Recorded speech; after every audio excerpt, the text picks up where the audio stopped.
Good afternoon. My name is Lee Altman. I'm a Mecklenburg County Commissioner and serve as Chair of the Metropolitan Transit Commission. Welcome to everybody here, members of the public. We will begin to my right, having voting members. Please introduce yourself. If you have someone from your municipality with you, feel free to introduce them, but just make clear who is the voting person so we can be real clear about quorum and because that kind of changes on a meeting-to-meeting basis. So starting on my right. So Mayor Simmons will be voting, Town Manager Brian Welch, and Commissioner Twana Henderson. Welcome.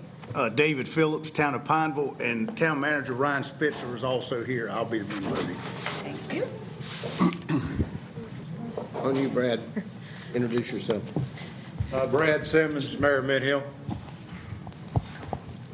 Renee Garner, Town of Matthews. I'm the alternate vote. Good afternoon, John Higdon, Mayor of Matthews. Rusty Knox, Mayor Davidson. Brent Cagle, Interim CEO, CATS. Marcus Jones, City Manager of Charlotte. However, Mayor Lyles will be voting. I'm Woody Washam, Mayor of Cornelius, and my manager, Andrew Grant, is on the virtual screen up front. Brad Thomas, City Attorney's Office. Tony Lathrop, NCDOT. And Mr. Lathrop is also a voting member. All right. And then do we have any voting members online who have not already been identified who would like to speak up?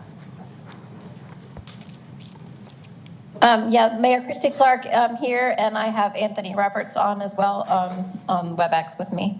And I'm the voting member. Thank you. Welcome, Mayor Clark. Anybody else? All right. Any non-voting members online who would like to unmute and introduce yourself? James Justice, Town Manager Davidson. Bill Thunberg, Mooresville Representative. Becky Hawk, Manager, Town of Matthews. All right. Fantastic. Bob Moran. Sorry, was there someone else? Oh, can you repeat that, please? Sorry, Bob Moran, Vice Chair of TSAC. Oh, wonderful. Thank you for being here. Anyone else? Andrew Grant, Town Manager, Cornelius. Thank you. Okay. Now that we have called to order and taken attendance, we will now turn to action items on the agenda for tonight. The first action item is, one moment, get to, we'll be taking up, on the agenda is to approve the fiscal year 2025 operating budget, debt service budget, and capital investment plan, and a motion to authorize the CEO to present these items to City Council.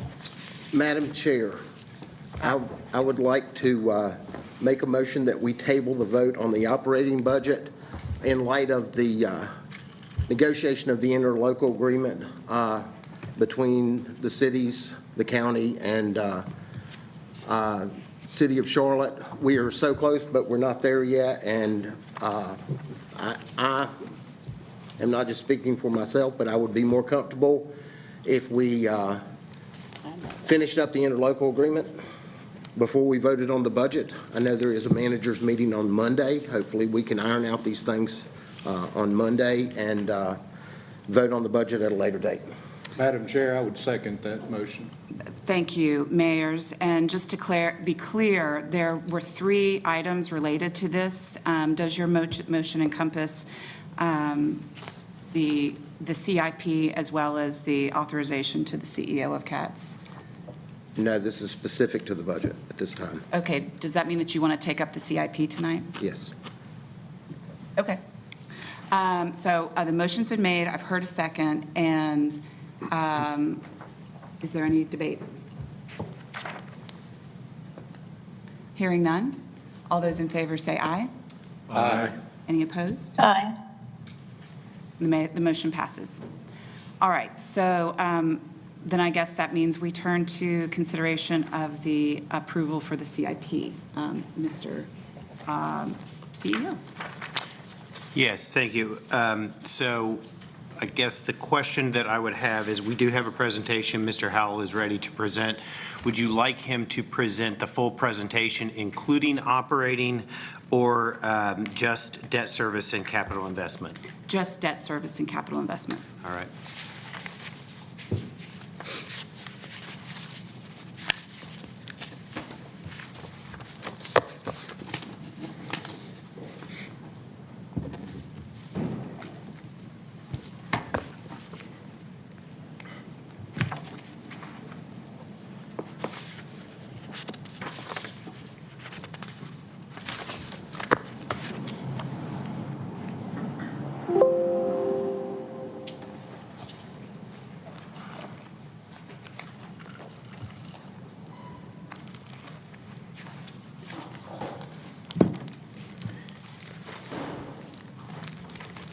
Yeah. Good afternoon, Commissioner Altman and MTC members. I'm Chad Howell, I'm the CAT CFO.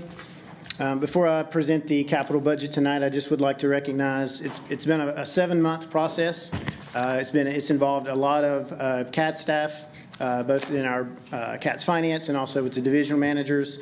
And I just want to thank them. Some of who are present tonight, I just want to thank them for all their hard work that they've done this year, and it very much appreciated by all of us.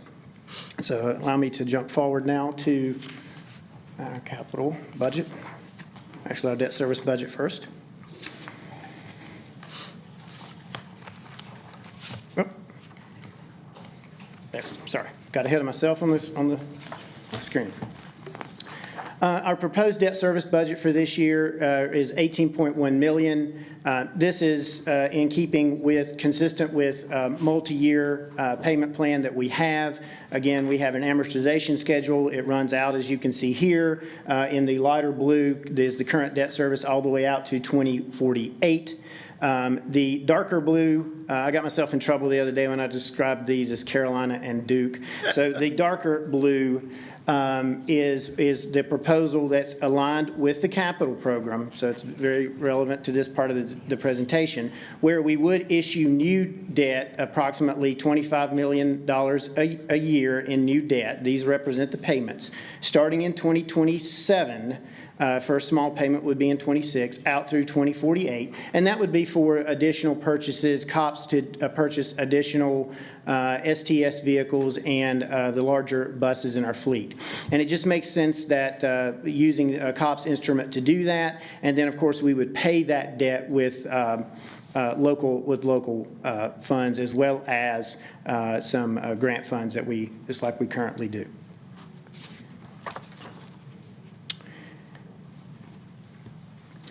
So this is our capital budget in summary. I will say that on Saturday, early Saturday, everyone received a copy of our budget book, and I believe there's a copy of the budget book at your desk. The detail for this is on page 27 through 32. It is quite extensive, and so we have summarized here. Some of the highlights of our capital budget, again, for FY25 is $57 million, and it has a lot of, particularly has a number of items in the facilities, improving our facilities, safety and security enhancements. So this is cameras, physical types of enhancements, not service, of course. And then, of course, within our long-range plan, it continues a number of items forward that are already in place. Red line, work on red line, work on the silver line, other items like that. So that's broadly it. Total of $613.3 million over five years.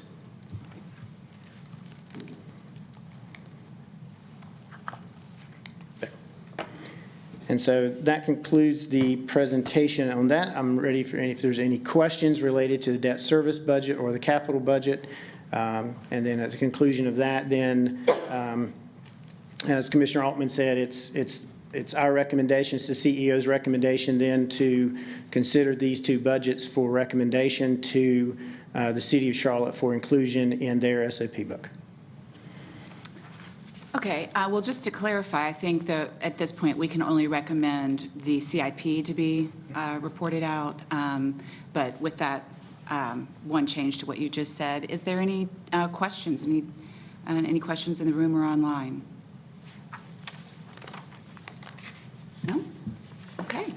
At this time, I'll entertain a motion to approve the 2025 to 2029 capital investment plan. Thank you, and the 2025 debt service budget. Anyone like to make that motion?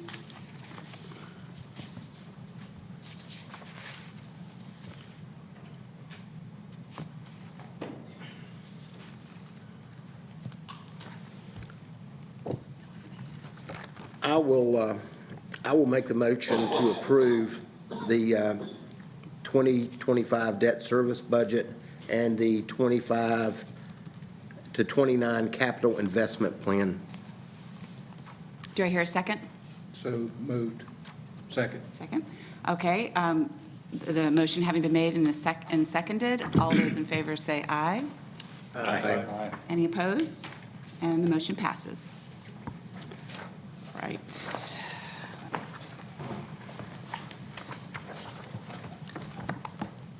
All right, at this time, we will take up approval of the minutes from our March 27th meeting. Oh, I'm sorry. Yes, we have one more action item, the fiscal year 2025 transportation demand management application from Jason Lawrence. Good afternoon. So I don't have a presentation for this item today, but I do have the action item that's in your packet. The Transportation Demand Management Program is a application that we apply for each year from NCDOT through the Integrated Mobility Division. It helps fund our van pool program, the marketing of that program, and the operations of that program. And a part of the application requirement is that we have a resolution adopted by the MTC to submit with the application. And that's what we have in front of you today. The state award we're proposing is $141,000 and with a 50% match. And so the total program is just over $280,000. And so the action for you all tonight, that we recommend that you adopt this resolution for the application of these funds for our van pool program in the transportation demand management application. Thank you. Any questions for Mr. Lawrence? All right, do I hear a motion to approve the request for the transportation, let's see. Right, 2025 TDM application. So moved. And do I hear a second? Second. All those in favor say aye. Aye. Any opposed? And the motion passes. Now we can Thank get you. to the approval of the March 2027 minutes. Give everyone a moment to look at that, and then I will entertain a motion to approve. Motion to approve is presented. Second. Okay. Any debate?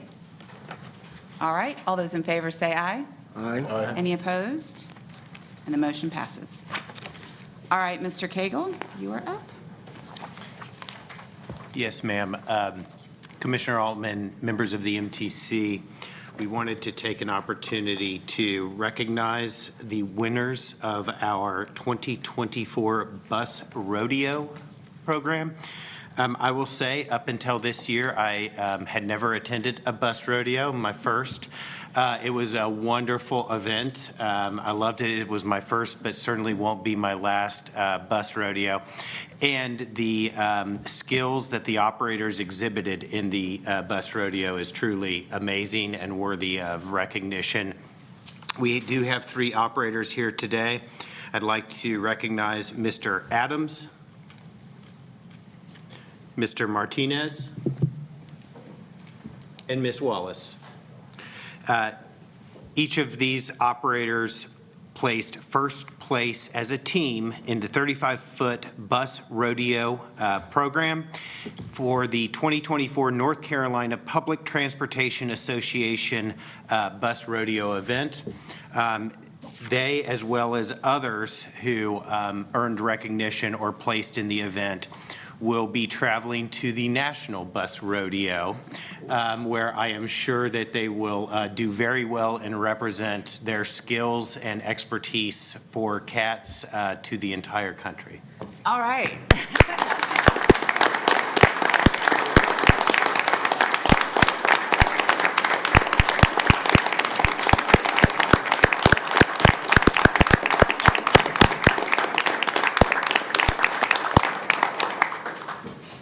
That is truly exciting. Congratulations. Amazing. All right. At this time, we will turn to public comment. We have one person signed up to speak. Madam Chair, can we back up just for a second? Yes, sir. I did notice a mistake in the minutes. Okay. Commissioner Garner on the last page of the minutes was referred to as a commissioner from the city of Charlotte. Okay, even though we've already We'd approved. be glad to have her anytime. Anytime. I make a motion we keep on our side of town, so. I don't know, can we amend the motions and revote? I don't know, I'm sure, can that be handled administratively? Okay, yeah. Thank you. Thank you. Thank you, thank you. Thank you, Yes, sir. ma'am. If I could say, I think I've talked with most of our voting members over the weekend or sometime, and unfortunately, I made a scheduling error and won't be able to stay for the complete meeting. Trying to get to the next place that we're going to learn more about what's going on in transportation. I'm not so sure Atlanta's the best place to do it, but that's your hometown, right? So maybe we'll learn something about what they're doing, and I would like to be excused from the meeting for the remaining part of the meeting. Yes, ma'am. Safe travels. All right, thank you. Mayor, safe trip.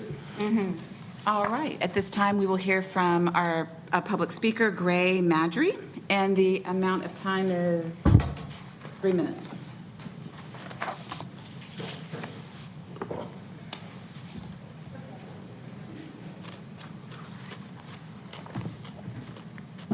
Hello, everyone. Gray Madry with the Charlotte Metro Democratic Socialists of America. DSA is proud to announce our partnership with Nichelle Dunlap Thompson and the NAACP Charlotte Mecklenburg branch, the Southern Workers Assembly, and Black Workers for Justice to bring forward the Community Safety Initiative, or CSI ride, which means to address ongoing safety concerns on CATS buses. The name calls attention to an effort to reduce the possibility of ever having to dispatch the other CSI crime scene investigations on CATS routes. For DSA, addressing safety concerns is a natural extension of our Charlotte for Public Transit campaign, whose primary attention is on improving bus frequencies, expanding routes and schedules, and building shelters. We're calling on the Charlotte Mecklenburg community and officials, including mayors, city and county staff, to ride the bus on May 4th. Routes will cover Beatties Ford Road at the Rosa Parks Place Community Transit Center, North Tryon at the Charlotte Mecklenburg Library, Sugar Creek, and the Eastland Central Avenue area via the Eastland Community Transit Center. The goal is to meet at these locations on May 4th at 1:30 p.m., prepare to ride, and convene at the Charlotte Transportation Center around 3 o'clock. During and after these rides, we will collect data from the community on their experiences and discuss a report back on this data at a town hall in July hosted by the Greater Mount Moriah Primitive Baptist Church. So I'm here today to appeal to you all as officials, staff, and interested parties to participate in this ride on May 4th at 2811 Beatties Ford Road, the Rosa Parks Transit Center. We have confirmed that Etha Rivera's mother will be there to participate in the ride, and the community ought to show her plenty of love and support as we highlight this important issue, and we hope that you'll be present to do the same. Please see the distributed flyer for any more information. Thank you. Thank you so much, Gray. Okay, that was our last speaker, and we will now turn to the interim chief executive's report. Absolutely. There we go. So on page 35 of your packet is the summary of monthly statistics and information. This month, in summary, the bus operations division, there was an incident where a bus struck the Tryon Street Gold Line platform. So that leads to documentation, if you look on page 37, of preventable collisions. As well, paratransit operations in March suffered a variety of mechanical issues, which all were minor in nature, but did affect the service reliability metric. Again, that is portrayed on page 39 under system reliability. There were 14 incidences of system reliability for a total rate per 100,000 miles of 7.71 incidences, which is above our stated goal of 3 per 100,000 miles. Ridership, we continue to enjoy increases in ridership, which is a very good sign. Our local routes experienced an increase in ridership of approximately 7% in March, indicating robust demand for local transit options. Express routes did see an overall ridership decline in March compared to March 2023. However, there were additional factors that we believe played into that. One is fewer weekdays in March 2024 than 2023, and the earlier occurrence of Good Friday or a holiday. So we don't believe that this is necessarily a trend. We believe that it is indicative of the March to March comparison. Weekday ridership on express routes increased, however, with a few notable increases. The 48X Huntersville North Cross saw its ridership rise from an average of 169 daily riders in 2023 to 190 riders in 2024. So again, the overall metrics on express routes, while it was down, we think it's more indicative of some differences between the months. And when we drill down into that data, we do still see growth in the express market. Rail services, overall ridership rose by 7.6%. Ridership on the blue line was 10%. However, the gold line continues to see decreases at 11.4%. As we said last month, we have adjusted the headways, so we down to 20 minutes from the 30 minutes. So we do believe that as people start to better understand that the headways have now been reduced, so better service, we will start to see those declines in the gold line decrease and ultimately turn into increases. Total system ridership for March was overall an increase of 6.2%. I will also note that you have information in the packet related to missed trips. Again, missed trips were de minimis for the fourth straight month in a row, under 1%, or basically as close to zero as we would expect to get. There will always be, some reasons for a few missed trips, but we really view this as an indication now, a strong indication 4 months in a row, that some of the issues that were leading to missed trips a year ago, 18 months ago, have been resolved, and we are seeing much better performance on missed trips over the last roughly 4 months. With that, I do have one other item. On Friday, and in this packet, let me see if it's separate. It is separate. I apologize. Okay. That is the end of my report. All right. Any questions for Mr. Cagle? Online, any questions? Okay, I have a couple. First of all, I would like to publicly commend you and your staff. This is a really strong report. I'm thrilled to see missed trips continuing to decline, increased ridership continue to rise, and that's just really fantastic. And it doesn't happen by magic. I know it happens with tremendous attention to detail and a work of so many. So definitely want to call out great progress. I wanted to, you mentioned the incident where the bus struck Tryon Street, and I will ask, if possible, can we have these metrics be done in a landscape? Because even with magnifying glass, I can't read this. Yes, ma'am. But I think, that's the major reportable injury metric that went up so much. Is that what you were saying? Yes, that would be That is- preventable collisions. Okay, because I'm just curious, it says there were 11 major reportable injuries of customers and 4 of employees. So is that the event you were referring to? And you said there was a collision, but like major reportable injuries. Yeah. I just wanted to know a little more. Let me dig deeper into that, and we will send out additional information. I don't know, so frequently what will happen is if there is an event, a collision, that leads to an increase in reportable injuries if the bus is full. And so let me see if those two are linked, but I can send additional detail out to you and the rest of the MTC on the reportable injuries as well. Perfect, thank you. Okay, if there are no more questions, then we can move on to informational items SSO. by Mr. Chad Howell.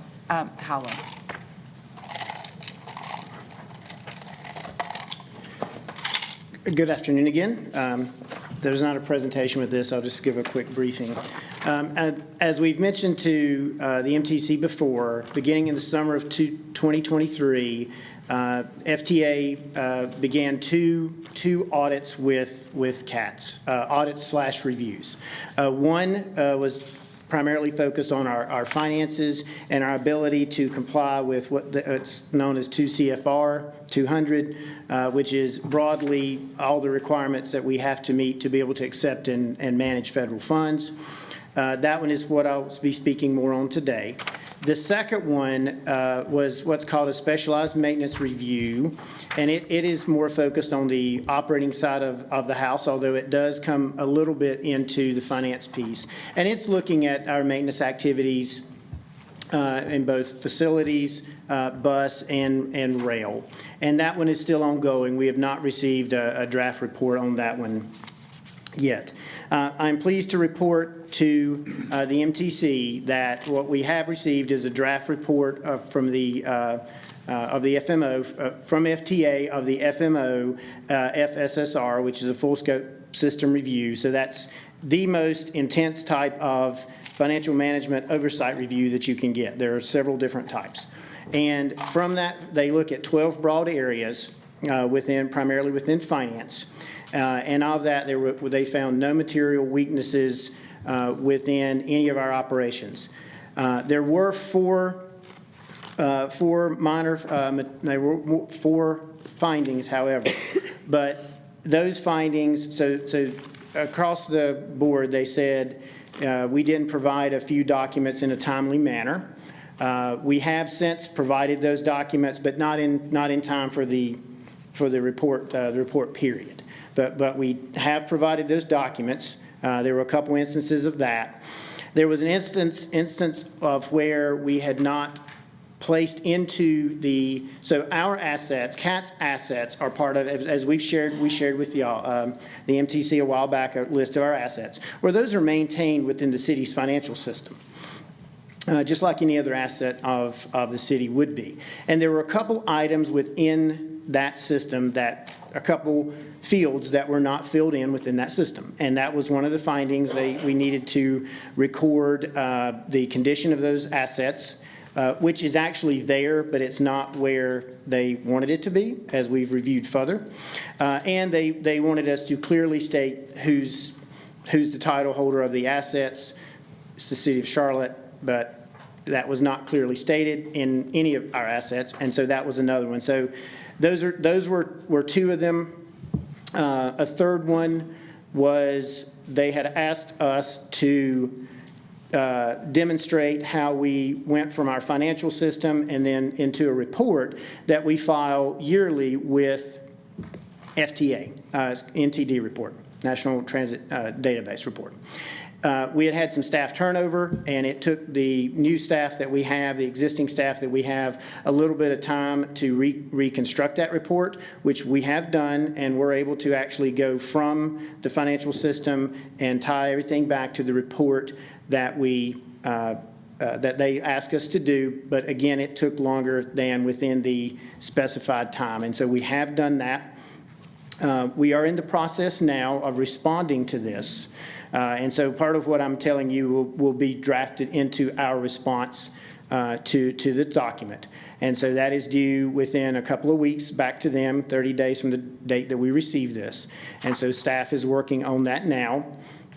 working with city staff as well to respond. And then so that's within 30 days. And then within 90 days, we have to actually show them that we have implemented things to ensure that we would not do that again. And so we're also working on any desktop procedures, or any type of internal policies that we would need to develop within 90 days. And so we're well on track to do all of that. Overall, I thought this was a great finding.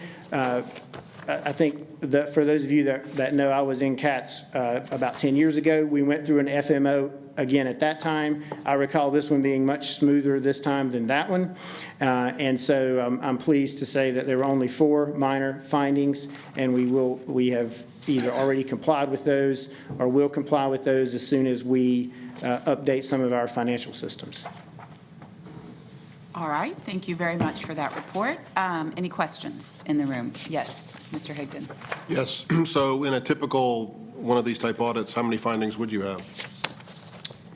It depends. It depends on the system. There is no typical.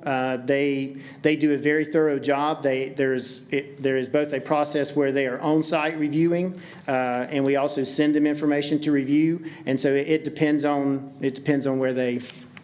It depends on the system. Well, 4 minors is pretty commendable, so congratulations. Thank you, sir. One thing I will say, Mr. Higdon, Mayor Higdon, is clearly there are 3 levels of finding. Significant deficiency is the highest level and most concerning. And just to point out, I know Mr. Howell said this, but I want to reiterate it. For the findings that we did receive, those findings, several of them were about the timeliness of the data. Once they received the data, the testing was still conducted and no additional findings then came from that.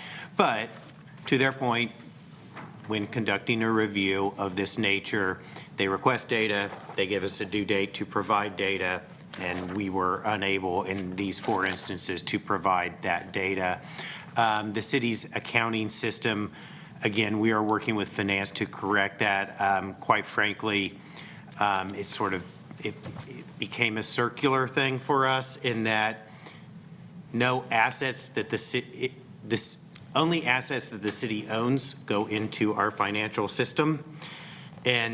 But the financial system did require to clearly state as a field in the record that we had clear title to the asset.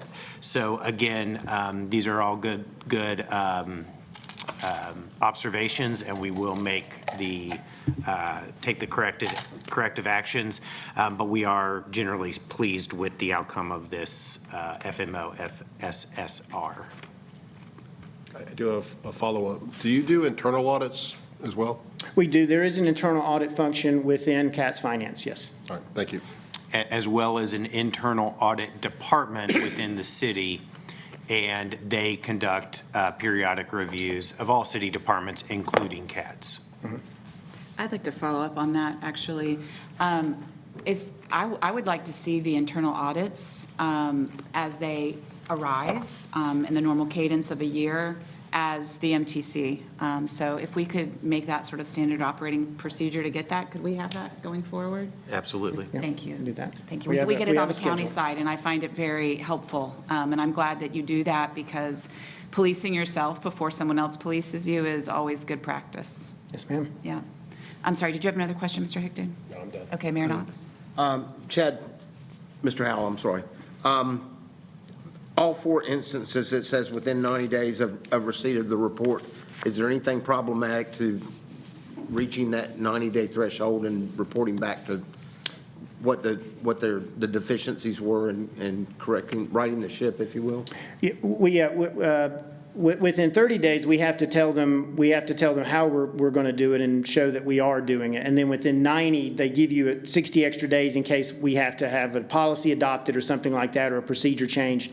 But we met on it as late as yesterday, and we're actively pursuing not only the write-ups, but also the actual implementation of the changes they've requested. Thank you. Any other questions in the room or online?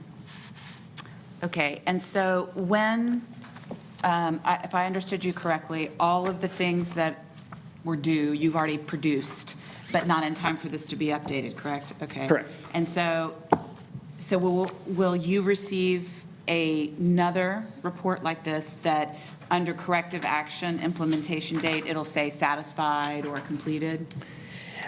I'm not sure exactly what it will say. What it will include is they will provide verbatim what we provide to them as part of our write-up, whether we agree, disagree with it. They will put that in here.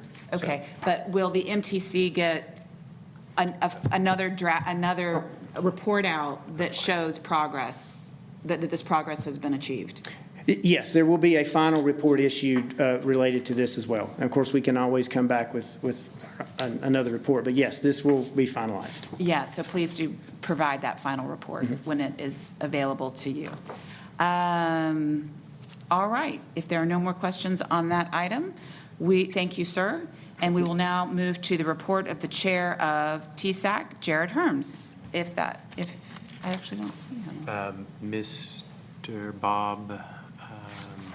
Bob Moran, Vice Chairman. Thank you, Mr. Moran. You have the floor. Thank you, Commissioner Altman. During the April TSAC committee meeting, our members discussed several transit issues. Specifically, they were, number one, upcoming public outreach regarding the proposed Red Line and Gold Line extension. Number two, upcoming June service changes. And three, the Better Bus update. With respect to the Red and Gold Line, we discussed public outreach regarding future developments on the Gold Line and possible Red Line. Specific dates and locations of engagement will be provided soon. With regard to future service changes, slight adjustments to some express bus routes in Uptown will be made to make service more efficient and avoid some traffic bottlenecks with minimal disruption to ridership. Stops that would be eliminated are within walking distance of other stops. 4 additional routes outside Uptown will see time adjustments to help improve their performance. Several holiday schedules will be changed to Saturday schedules instead of Sunday schedules to provide more frequency to ridership. Potential stops may be added near the Blue Line rail to give riders options in case of rail service disruptions. With respect to the Better Bus study, the Better Bus study is funded by an FTA grant and builds on the Envision My Ride plan. Our bus system is the core of our transportation system here in Charlotte. Long-term goals include improving bus service similar to what a rail line can provide in terms of online performance and more frequency.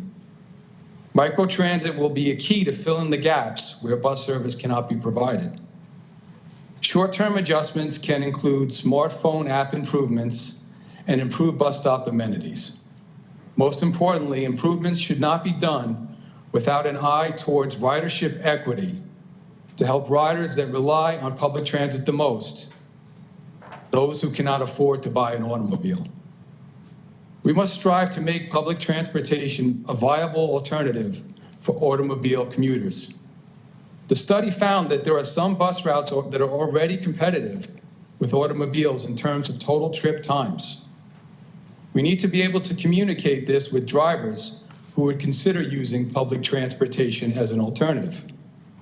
The study also found that public transit riders are using transportation less during peak hours and more during traditional off-peak hours, such as midday, evening, and weekend.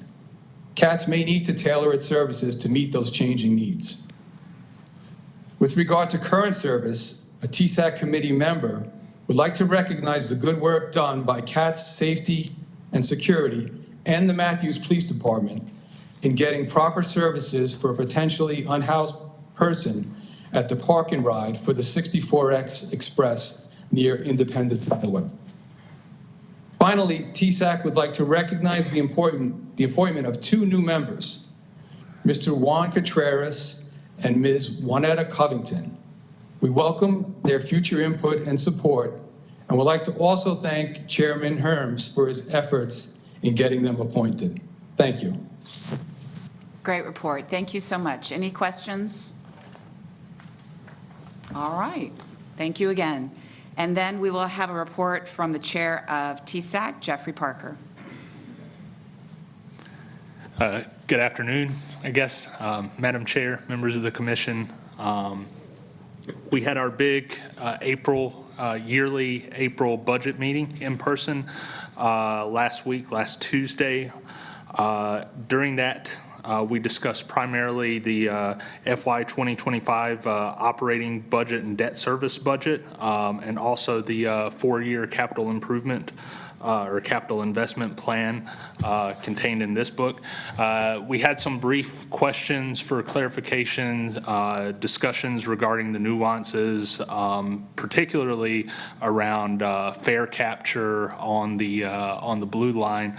But after those discussions had taken place, we took a vote, and with unanimous consent, we decided to forward the budget as proposed, recommended to the MTC.